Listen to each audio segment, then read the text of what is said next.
Bitter criticism. Reading. I don't know. Let's read. Let's read CGTN, I guess. Oh no, no. Let's read the genocide dossier. Yeah, the genocide dossier.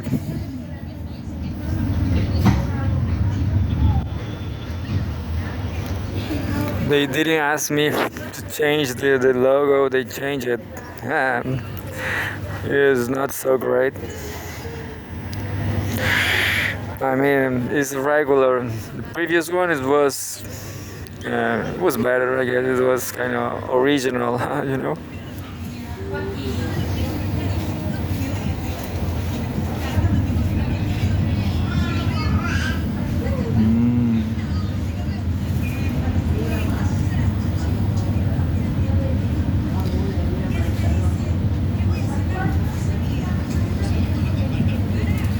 As you can see, there's a coverage about Russia-Ukraine conflict.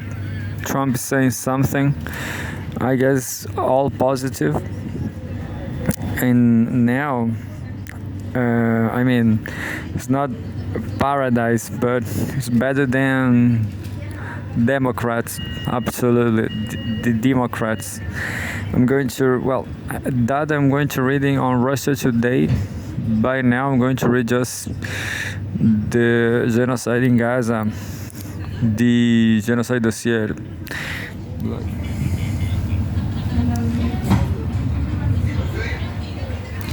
It says, live updates. Israel forcibly evicts thousands, torches homes during West Bank assault. Truce in war battered Gaza continues to hold as Palestinians return home to vast devastation and vow to reconstruct. By Stefan Killen and Federica Marci. Always Federica Marci is always there. Sounds like Italian. Federica Italian. I'm going to read. There's the summary. Israeli soldiers killed 2 more Palestinians in the occupied West Bank as they continue a military assault that has rendered the Jenin refugee camp, quote unquote, nearly uninhabitable. Second point. United Nations officials says aid agencies in Gaza are increasing food distribution, restocking, and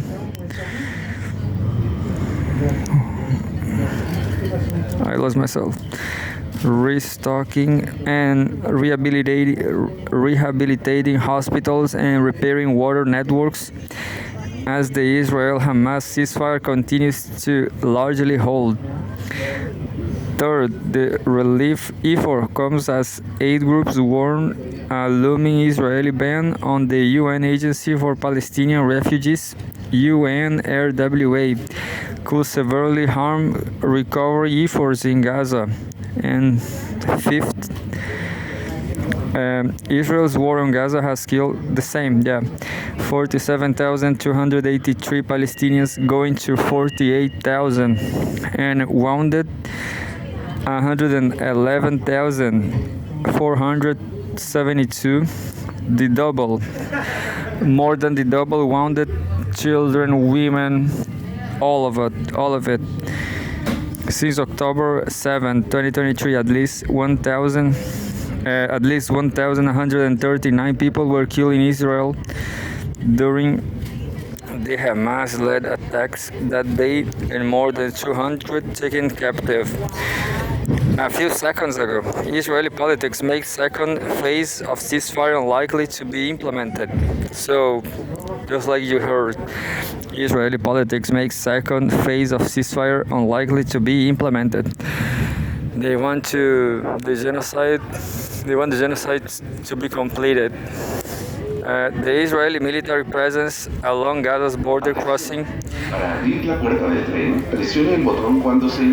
The Israeli military presence along Gaza's border crossing with Egypt is growing due to political reasons, as Netanyahu still has far-right members of his cabinet to appease, according to Meron Rapoport, the editor at Local Call, a Hebrew language website.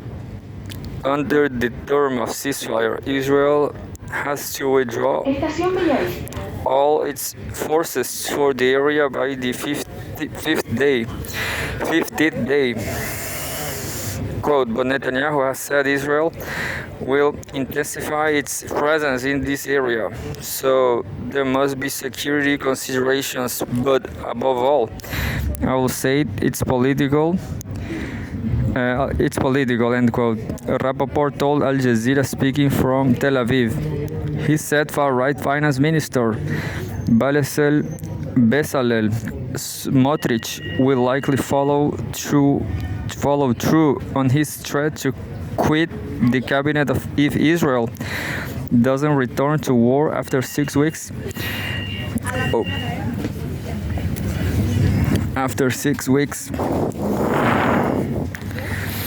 when the first phase of the three-phase agreement is set to end, and that will mean the fall of Netanyahu's government. Quote, so this is a direct threat to Netanyahu. On the other hand, it seems that the Americans, the Trump administration, want this permanent ceasefire. Or of course, the mediators Qatar and Egypt want it to go on. I think that most of the Israeli public want it to go on. They want to see all the hostages back. I also think the military is quite tired, he said. Quote, but Netanyahu has a lot to lose, so it's very much in doubt whether the second stage will in fact be implemented. 15 minutes ago, Hezbollah says unacceptable for Israeli troops to remain in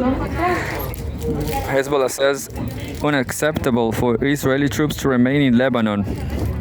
The Lebanese group says that if Israeli forces do not fully withdraw from Lebanon by Sunday and as stipulated by the ceasefire deal, it will be a blatant violation of the agreement.